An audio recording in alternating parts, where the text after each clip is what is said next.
we did little meditation on relative bodhicitta, and now to focus and meditate a little bit on absolute bodhicitta. Absolute bodhicitta is meditating on I think we can say true nature of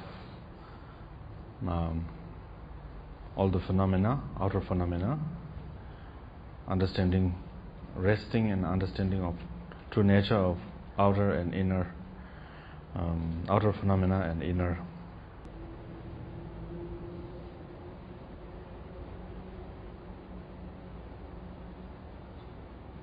So there are also many different methods or different teachings about that. So one way to do is to see everything, all the phenomena that appears to oneself as nothing but a dream or illusion, all outer phenomena, as well as all the sentient beings, everything nothing but a dream. Nothing exists outside, but everything projection of one's own mind. So people who are quite familiar with the Mahayana Sutras will understand how to meditate on emptiness.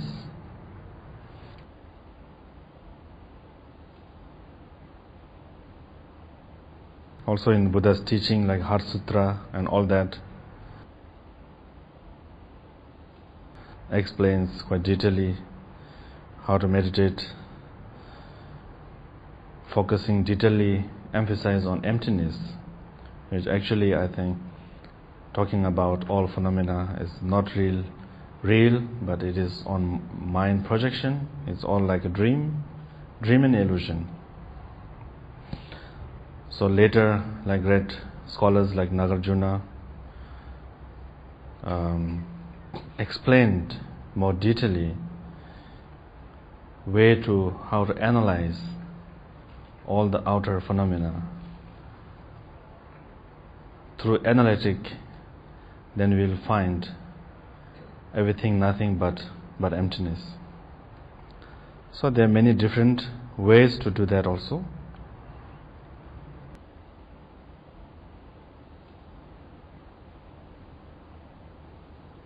There's the most elaborate ways to do that is the teaching of interdependent. Everything is nothing but interdependent, and everything is nothing but emptiness. So if we sort of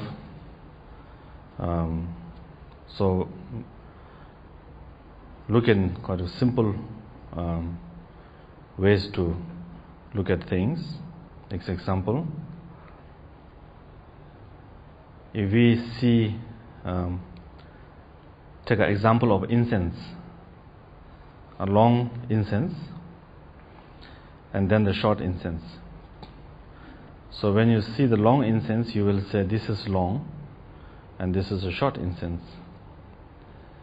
But if you bring even longer incense stick, then that long incense becomes a short incense.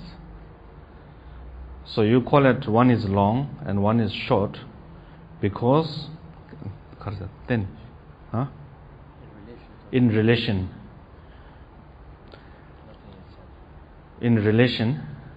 not in itself.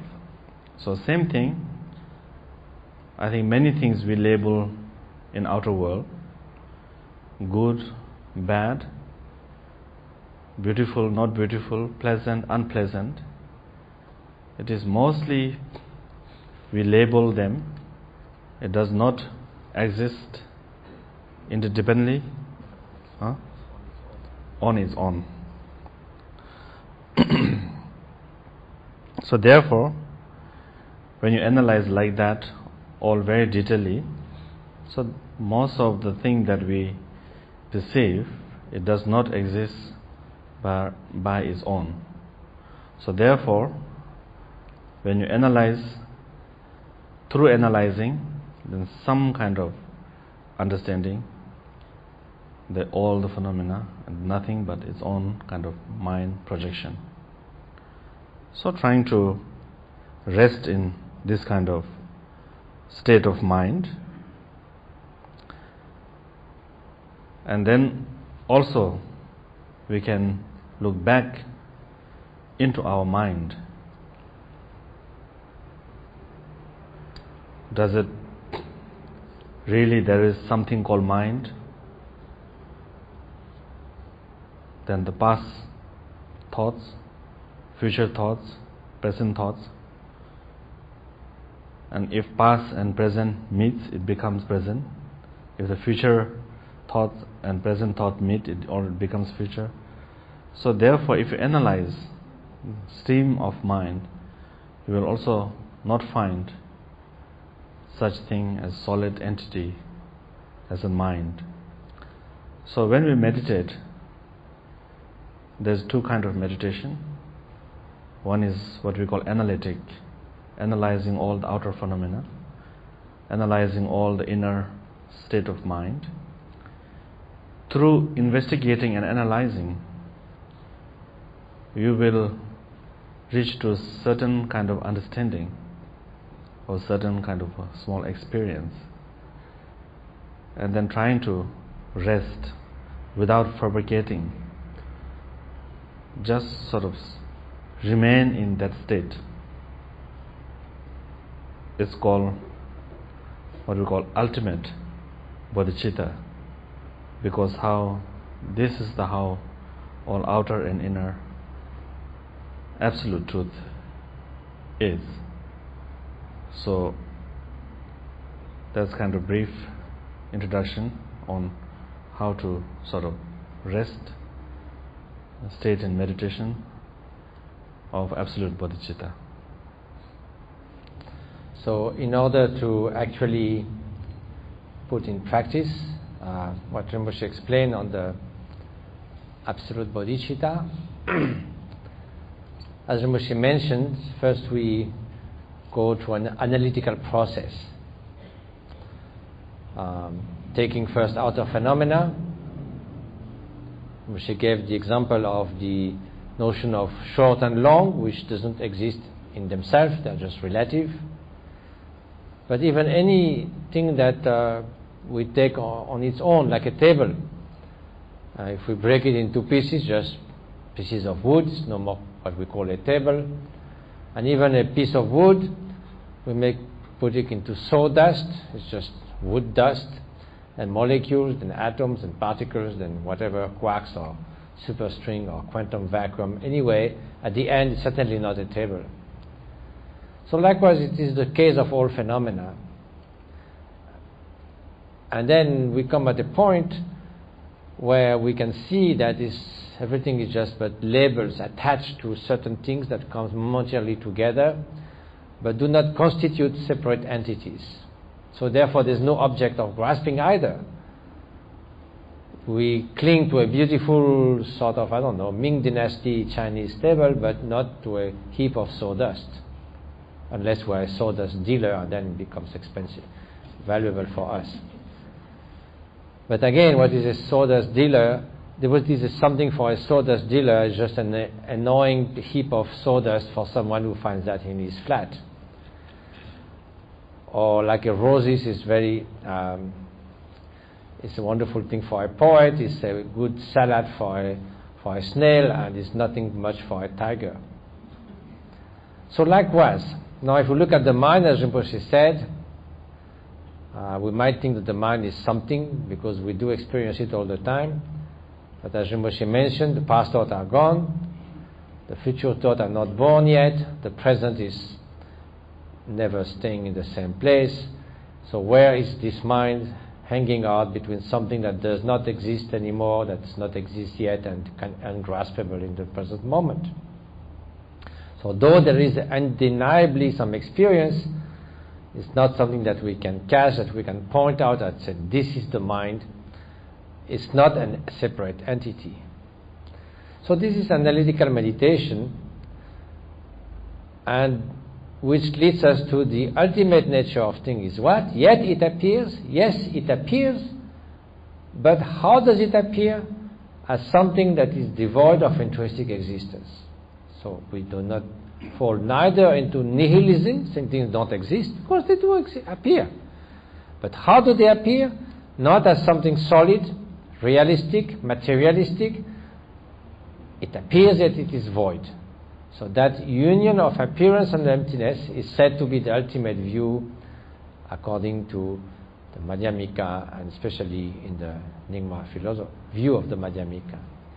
So then we go through this analytical process until we achieve some kind of clarity and certainty, like Kansan Moshe used to say, if we think that there's a thief somewhere in the house and we don't feel easy about that, and then maybe I'm just daydreaming, so we look everywhere, open every cupboard, look under every bed, and then when we don't find any thief, then our mind is at rest.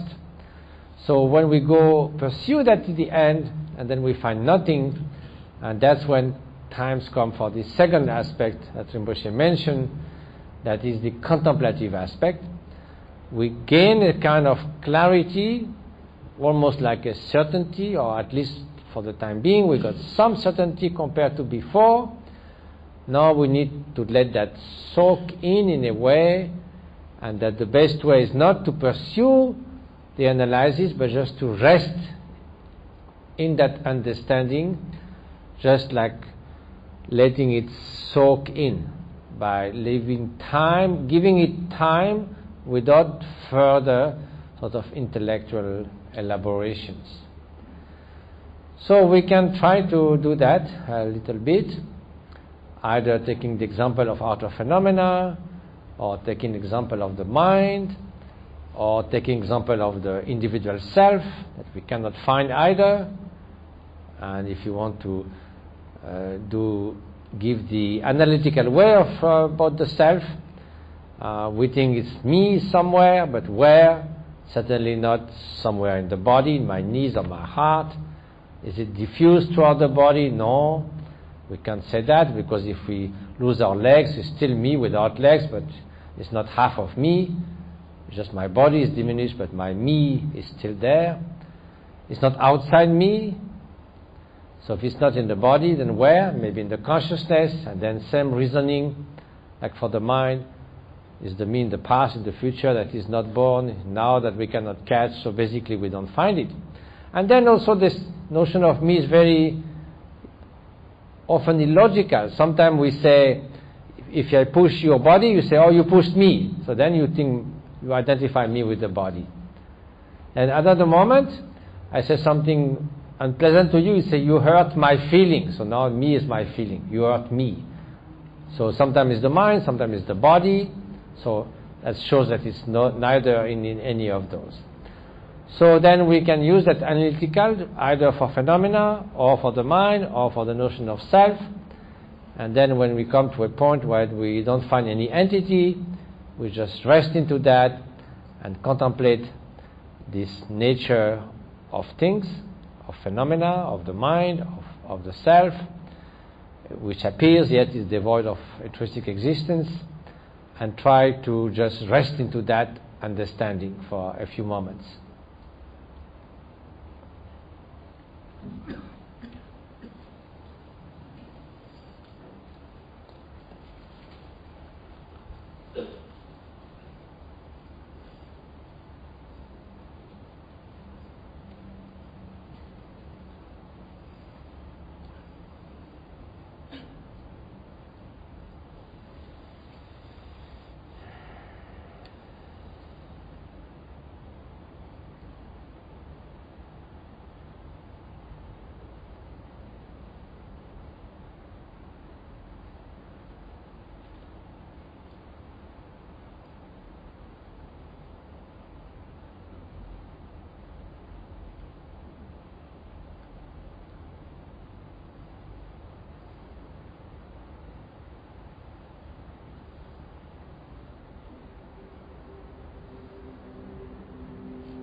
if we think of that, that point of resting is also the same point that is behind the screen of thoughts. When past thoughts have ceased for a moment, we are not yet invaded by future thoughts, and there's a kind of freshness in that present moment, a kind of clear awareness. That is the same quality in which we can rest.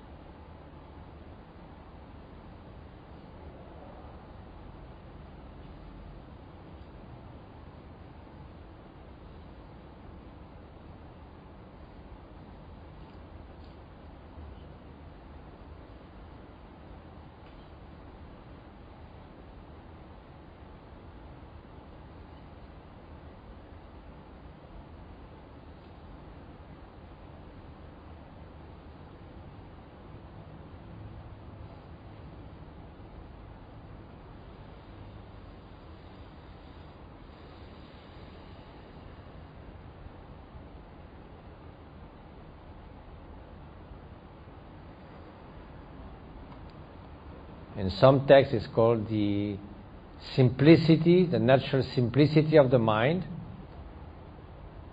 A little bit like when we have been carrying a heavy load, working in the mountains, and at some point we put everything down and sit in front of a big landscape, and there's a kind of sudden sort of letting go with not much thought, no hopes, no fear, and then just resting in this state of natural simplicity.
So what do we do when this state of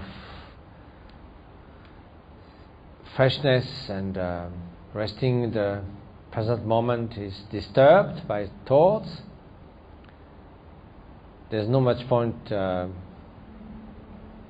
even thinking of stopping them. It doesn't make sense even, because how can you stop something that's already there?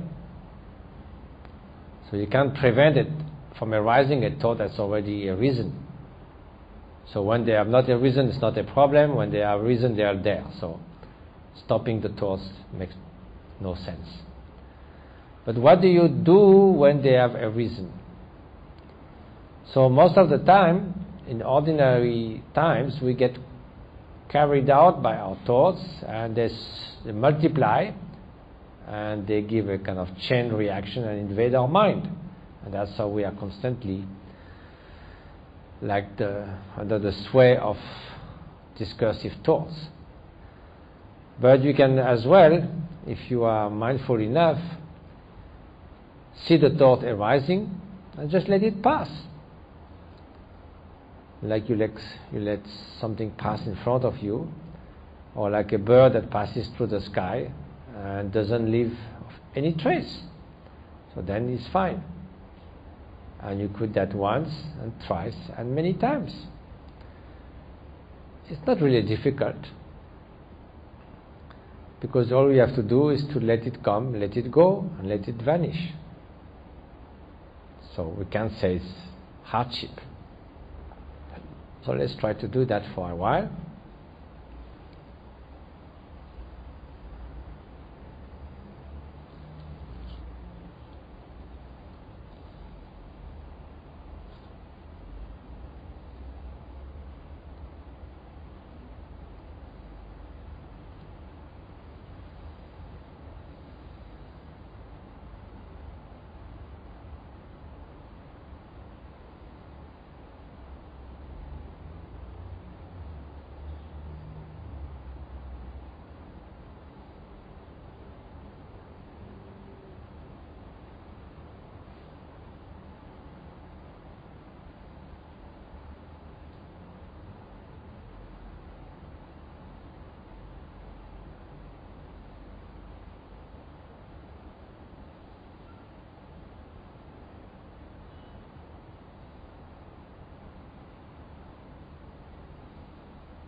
And then, if we get used to that,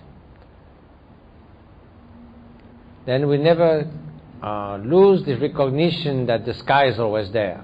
I mentioned like thoughts passing, like a bird passing through the sky.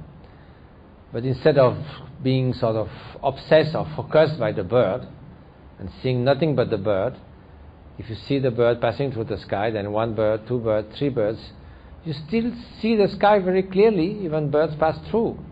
So therefore, the sky is not disturbed. It's always, you never lose sight of the sky, you're never distracted by the birds. So that's a way to rest in absolute bodhicitta.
Now, how to connect the two bodhicittas? Well, if within that resting in the state of mind, then the perception and the thought of sentient beings comes, and then you realize that because of failing to understand the absolute nature, because they grasp and we grasp to solid reality, to the notion of a separate self, to the notion of beautiful and ugly, pleasant and unpleasant, friend and enemy, being endlessly suffer. So actually, because of that understanding of absolute bodhicitta, then your compassion for the root cause of suffering, not just again the headaches and so forth, or the even dramatic violence and so forth, but for the deep cause of ignorance, lack of awareness, then very even more powerful compassion will arise for each and every of those sentient beings.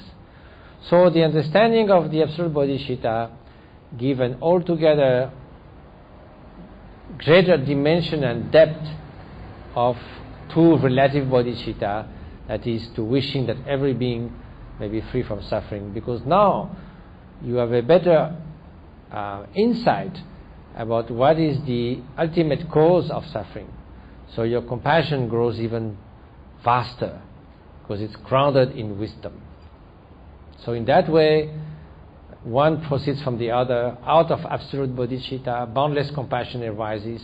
It applies to all sentient beings, and we can train it further to the different methods of mind training of the relative bodhicitta. So let's try to reflect a few moments upon how those two can be thus combined.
So now,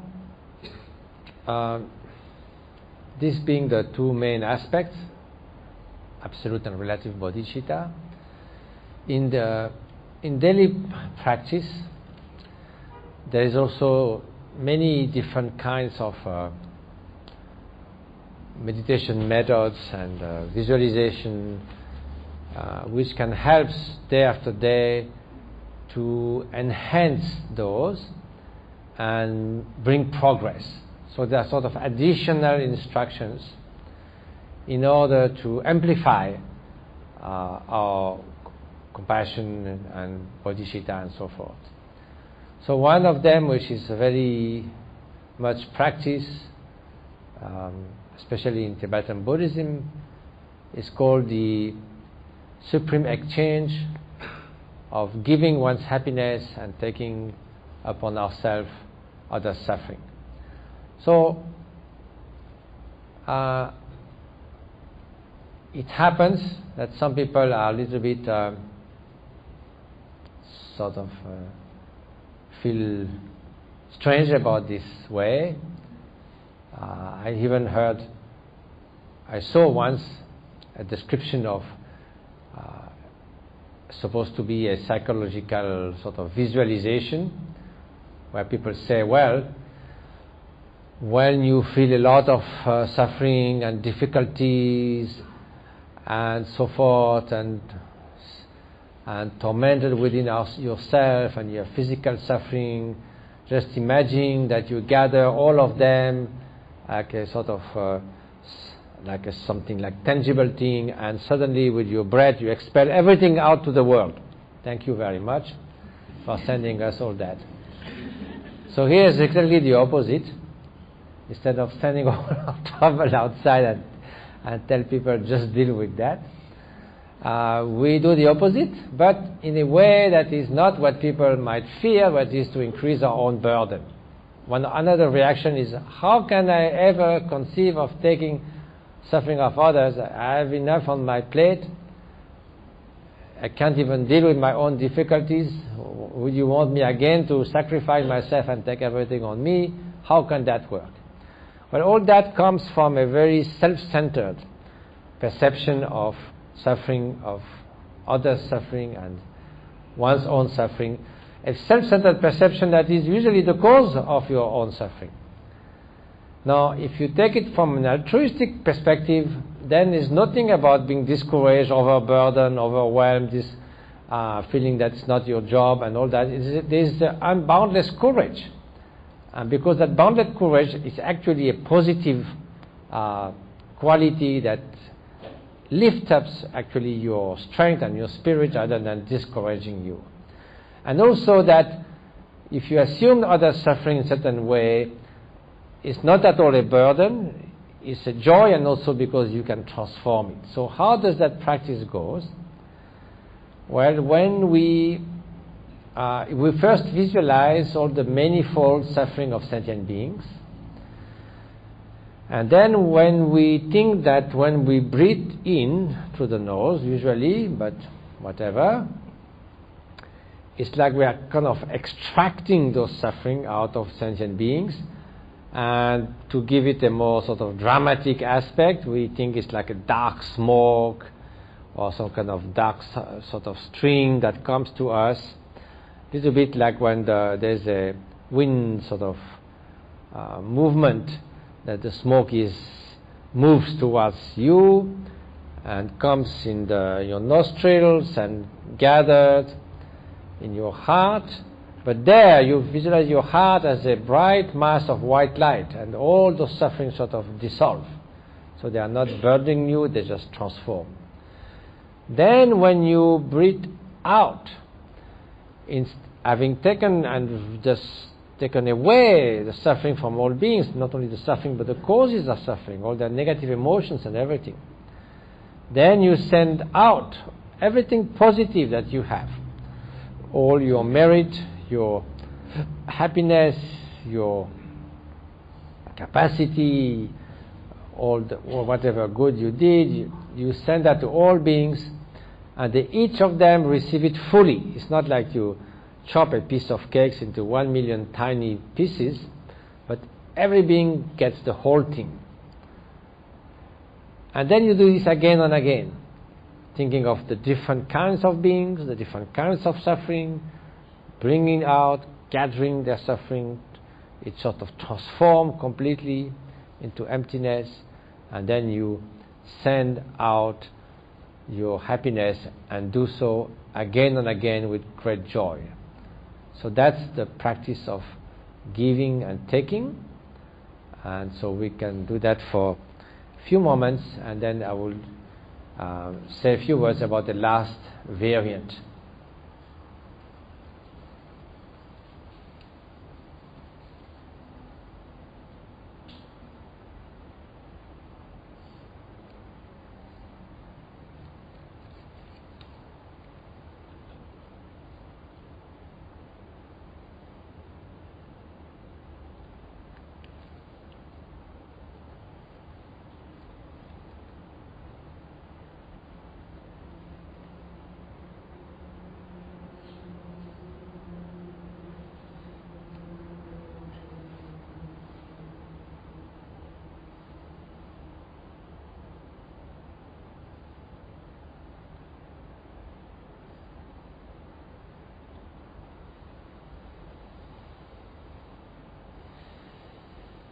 So this we can do at any time, and also when we do encounter suffering, say we are sick, or we have a strong pain, or we have a strong sadness, we can do the same as thinking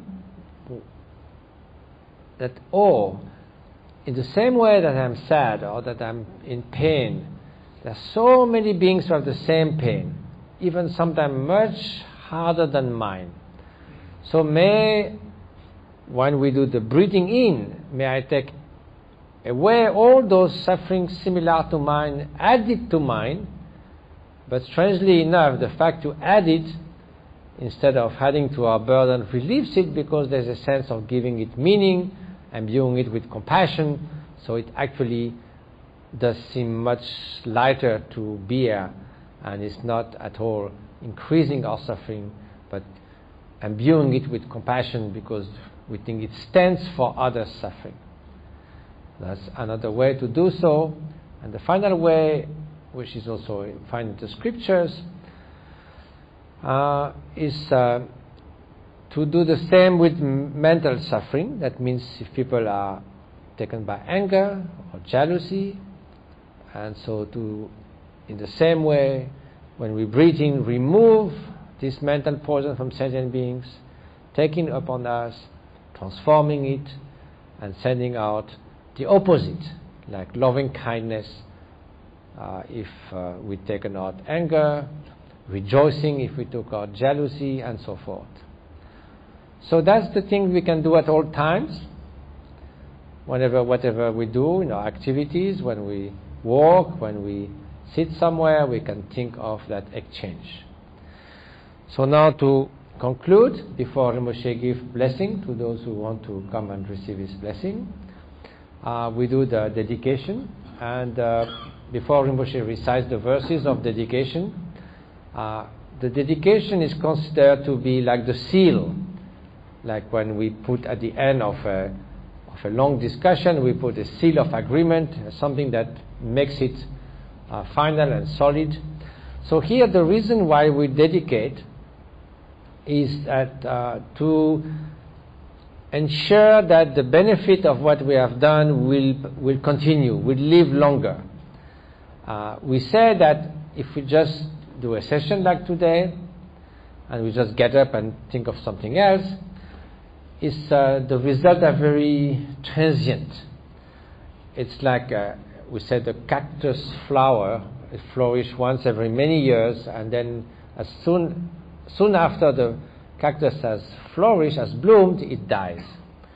Or it is like a snowflake falling on hot stone, it evaporates right away.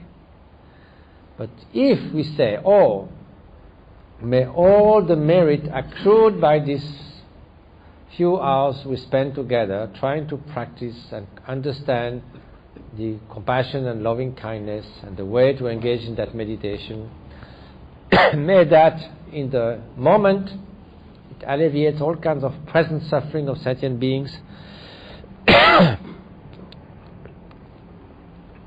in the long term may it serve so that those beings can attain enlightenment. Then it's like a snowflake falling in the big lake. It will somehow remain as long as the lake remains, so that merit will remain as long as we achieve enlightenment.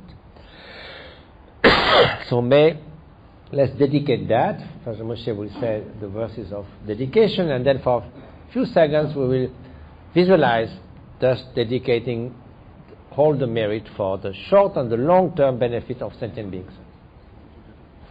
Sanam di tamje zeva nye tone nye pe tanam tamje chega na je balon roba ye sebe sole towa towa shu chanjo semsho rinpoche make panam chegyo chi cheba nyamba meba yang kone gontu perwara shu. The first question is regarding the meditation on the four immeasurables that was taught earlier on. Is it by repeating each immeasurable by sequence or by visualizing a scene? So the sentences are beneficial, of course. The classical one is, may all beings find happiness and the cause of happiness. May all beings be free from suffering and the cause of suffering. May all beings keep their happiness and that increase further, and may this apply equally to all sentient beings without distinction.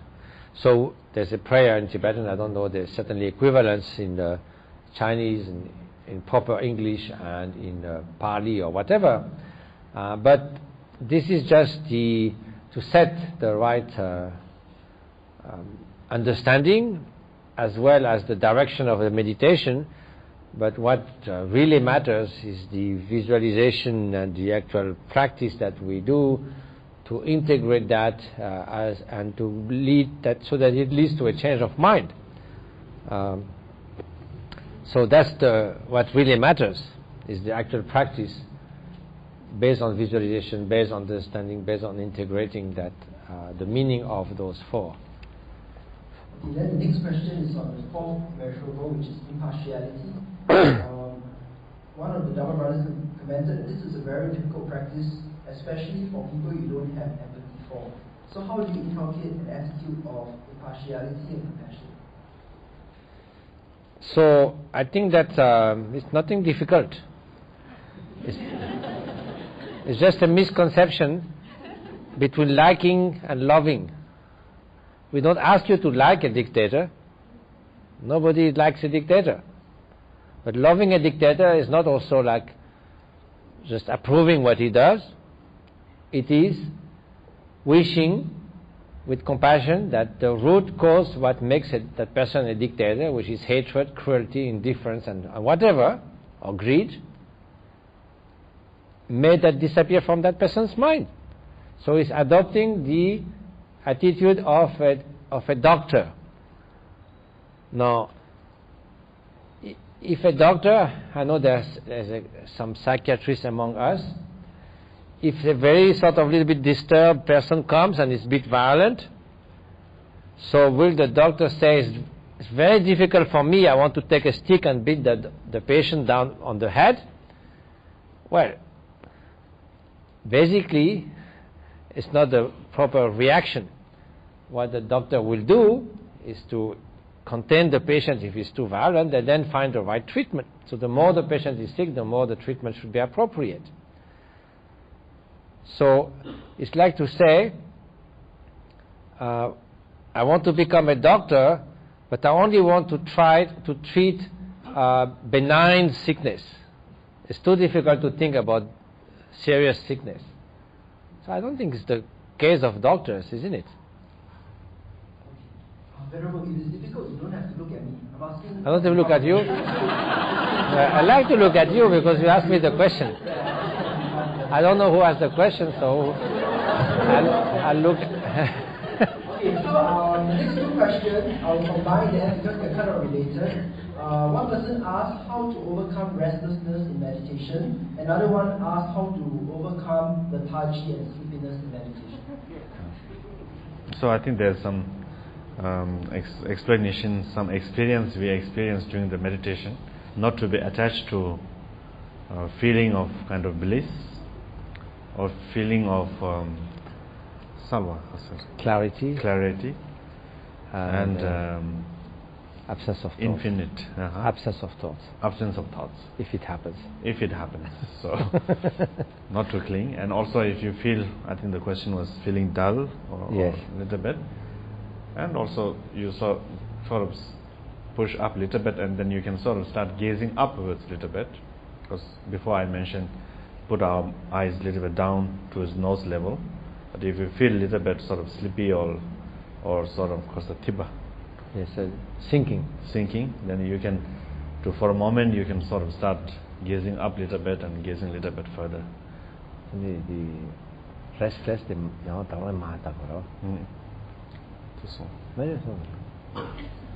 So, what other one? Restlessness. So again, putting down a little bit, relaxing, focusing a little bit down and relaxing. I saw a sign in America somewhere, advertisement for peanuts. It says, relax and go nuts. So you can sort of relax and strong compassion and go nuts.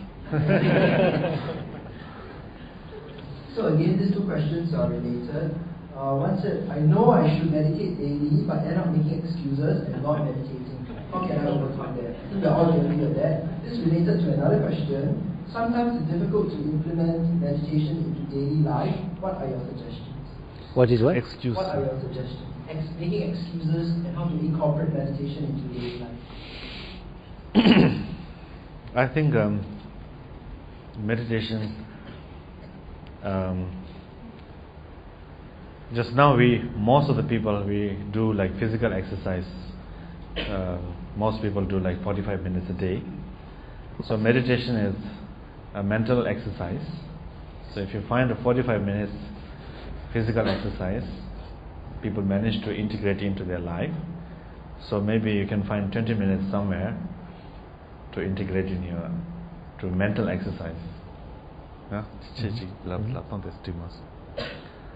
So yes, if we do that, then because when we do something like physical exercise, because we see the benefit of it, we have experienced it, we are convinced that there is because we saw some evidence in scientific research or something else.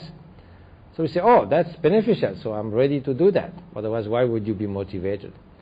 So likewise, if because of the past experience or your own experience of those described by the past teachers or those possibly described by scientific research, you know about the benefit of, say, compassion meditation or mindfulness meditation, and then it seems worth allocating that part of your precious time rather than many other things that in the end there's still 24 hours. So the 24 hours, there's just, there's certainly a certain use that you make of it, and this is not completely a matter of choice if you have some obligations, but there is still a margin of choice among the few hours of leisure time that you have. So it's the enthusiasm to do something comes from contemplating the benefit of it. So in particular, if, say, 20 minutes or half an hour a day, this really has a benefit not only for the moment where you do it, but for the rest of the day and sometimes even the quality of your sleeps or whatever. And then it is something very sort of valuable, and you can appreciate that enough that you spend your time doing so. So it's a matter of how much you expect some benefit, how much you value those benefits compared to the consequences of what else you could do instead. Okay, so this is the last question. I leave the best for the last. Okay, this is the most difficult question. We strive to observe and control the mind. So exactly what or who observes and moves the mind? Observes the mind. We strive to observe and control the mind. So what or who observes and moves the mind? The same time, the same suit agile. You think it's difficult?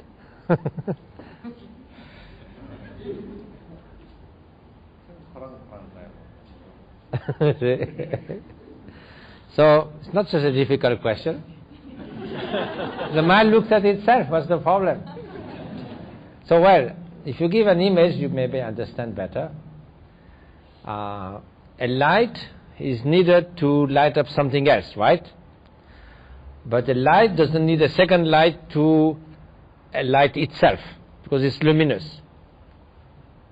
So, the mind doesn't need another mind to look at itself, because it has this faculty of knowing that it is imbued, just as the light of a flame doesn't need a second light to be light up. It's light, it's pervaded by light. Okay, okay. Okay, I assume that you asked the question, so I'm really happy. Anyway, I already gave the answer, so thank you for the question.